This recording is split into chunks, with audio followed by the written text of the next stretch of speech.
They're bigger people than I am, because nuh-uh. And No. I don't give a shit what people say, who likes it or not. I go back to what we were talking about.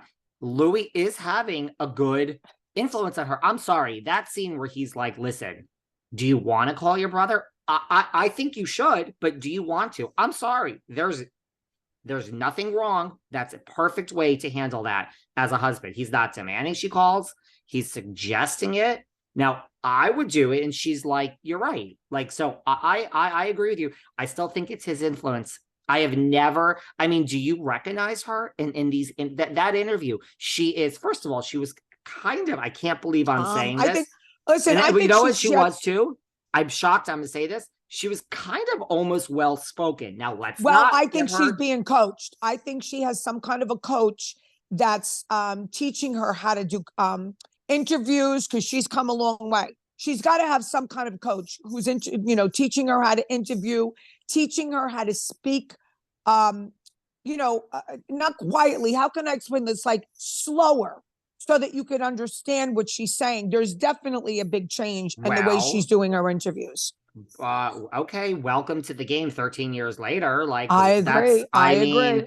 But she still is sitting there. I mean, we could all have a coach for things, and then you got to go on the stage alone. Like, she's still, the coach is working because ain't no one sitting next to her. That interview, I thought she was so, I can't believe it. Almost well-spoken, calm, slow. And she's like, no. So, I mean, and I also thought the way they handled it in that scene, I agree with you. I think Louie is having a good influence on her. I do. Yeah, she agreed with Gia that Gia was 100% right in texting that, and they are opportunists. She agreed that my daughter was right. They are opportunists. She agreed they are. Now, what was I saying about the things? I had a point about, so in that interview, and she said next season, and so these are the three scenarios that could happen. So they're going to come back and they're just not going to speak. Yes, they did it with you and Kathy and all of that. But I mean, I personally think they're kind of doing that now, and we can't have a second season of that. The second option is that they come back and they just say, you have to have a scene, you have to have a lunch. Nobody listening, I'm going to speak for everybody listening, nobody listening wants to see Melissa, Teresa, Louie, and Joe make up. We have seen that in season 2, 3, 4, 5, 6, 7, 8, 9. I'm still going 10, 11, 12. Nobody is interested in Teresa and Melissa making up anymore. It is a boring, played out decade with a D, 10-year long story that we are bored of. So if Melissa comes back and they make up, it doesn't work. It's boring. Because it's a lie. They couldn't stand each other before the show. Why would they stand each other now after all that? They don't like each other. Okay. You know how many people I know that don't talk to their sisters and brothers? I'm not advocating that. I have that situation. Okay. Well, it is what it is. It is what it is. When you looked at that phone call, right? So, I mean, but you agree, it's not real. And we've done it for the show, for the $1 million, but producers, I'm telling you, I really feel everyone now is like, they're done. They don't believe it. They're not going to believe it. The people that run this show are actually smart. The people that work in the corporate, like, they do know what they're doing. It's the same reason Lisa Rinna's gone. Now we're filming now. Like I said, she was going to go, and you, and not just you. I'm mad at Catherine Edwards. I'm mad at Sarah Fraser. There's a whole list of you, and I'm mad at, and I apologize to myself. I apologize to myself. Well, I'm pissed. I am pissed at myself. And they're having a good time. That's the thing. It's like, now that we're filming Beverly Hills and you look at the pictures, it's like Lisa was never there. Listen, you've lived through this, girl. You've lived through this.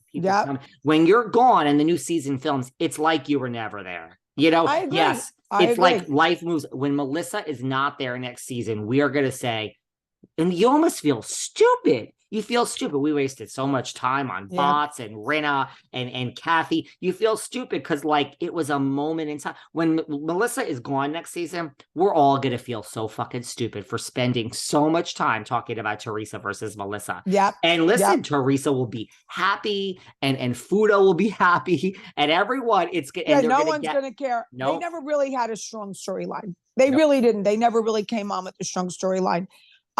But I'm just speaking the truth. But so you know what I'm saying? So if like they make up, it's not going to be any better. And if they fight again, nobody wants it really is over. It's over. It's over. Nobody cares anymore. Nobody wants to hear it. Nobody wants to see. And Teresa, like I said, bent over backwards, you know, calling, asking, can you come? Do you want to come? I mean, what? Oh my God. I was like in shock. And I didn't think there was anything wrong with what she said. I think it's a little weird, the things that she comes out with about this is my family that I want here, whatever. Like the chosen family at the party. I saw a lot of people in there that I know that are not that close with Teresa. I mean, I know them and they're recent friends of Teresa. I mean, you know, okay, now they're considered family. She says some silly things. I don't want to say stupid, silly things. And there was no reason for Melissa to cry. I'm going to tell you why I think Melissa cried.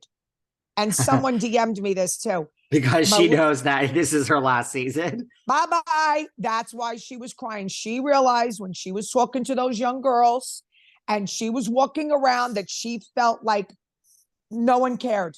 No one cared that she was there. She felt like a fish out of water. She realizes that's why she cried. She didn't cry because Teresa said, my family, you know, is here. No, she cried because she sees the writing on the wall. That's why she cried. There's no question in my mind. That's why she cried. They're acting really desperate, the two of them, her and Joe, on their podcast, like carrying on about the Bonnie and Clyde thing. And yeah, that's right. People are, there's some evil. Listen, there's no evil shit coming for you. There's no evil.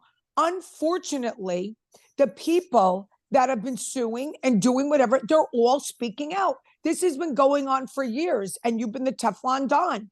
This time it's catching up to you. It's just catching up to you. Now, if it's not true, you'll prove it's not true.